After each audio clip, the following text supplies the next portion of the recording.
You're probably looking at floor plans right now, picking out siding, and trying to get the front elevation of your house to look exactly right.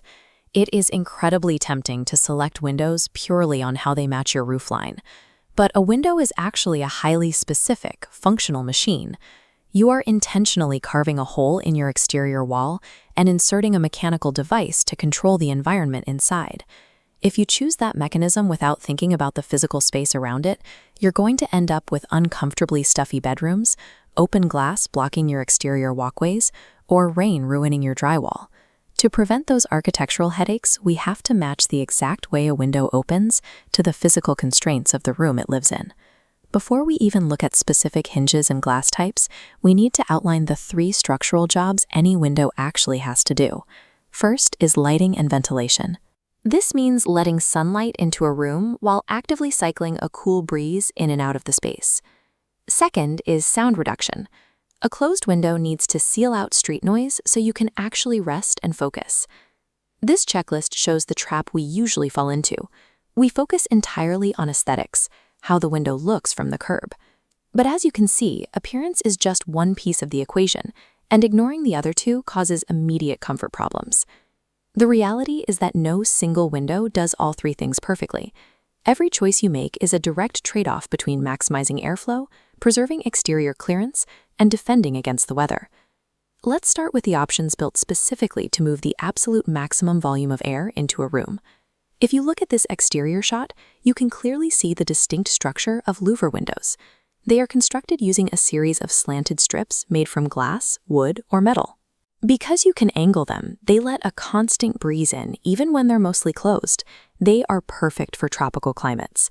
But because they are made of multiple overlapping strips rather than a solid pane of glass, they are inherently weak at blocking outside noise. Then we have casement windows.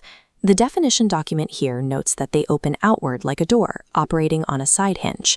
Opening like a door gives you 100% of the window area for ventilation, but that outward swing requires significant exterior clearance.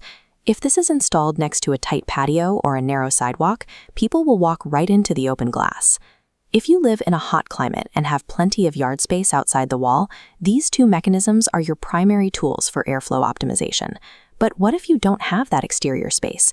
Or what if it rains constantly? That requires a different mechanical approach. This section details hopper windows. As the text states, they open inward from the top, hinging at the bottom. That tilt makes them ideal for venting cramped spaces like small bathrooms. However, because they intrude into the room, you can't place tall furniture or specific decorations directly in front of them. Awning windows operate in the opposite direction. According to the document, they open outward from the bottom. Pushing the bottom out creates a small glass roof. This lets you keep the window open during a rainstorm to get fresh air on your floors. The trade-off is that the angled glass physically blocks the wind, so you get less total airflow than you would with a casement window.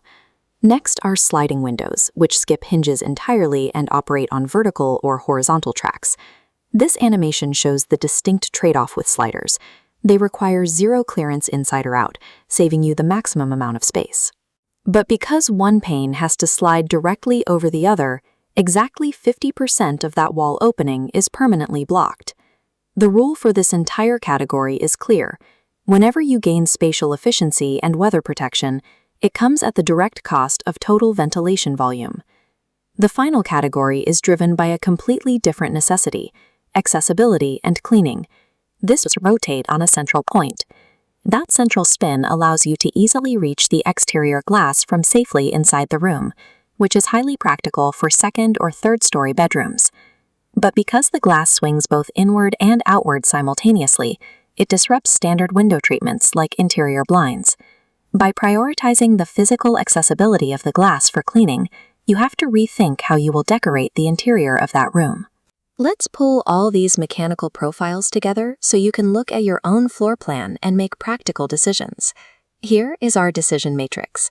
If your climate is hot and exterior space is not limited, you want to optimize for airflow. Follow the no branch here, and your correct choices are casement or louve windows. If you need fresh air but rain is a frequent issue, you are a climate defender. In that scenario, awning windows are your definitive choice. And if you are dealing with tight exterior property lines or outfitting a small, high-moisture space like a bathroom, you have to rely on sliding and hopper windows to fit the geometry of the room. To make sure you evaluate every single option, the document provides this easy memory tip: LCHASP, louve, casement, hopper, awning, sliding, and pivot. Stop looking at windows as decorative glass panels. Treat them as the mechanical levers they actually are.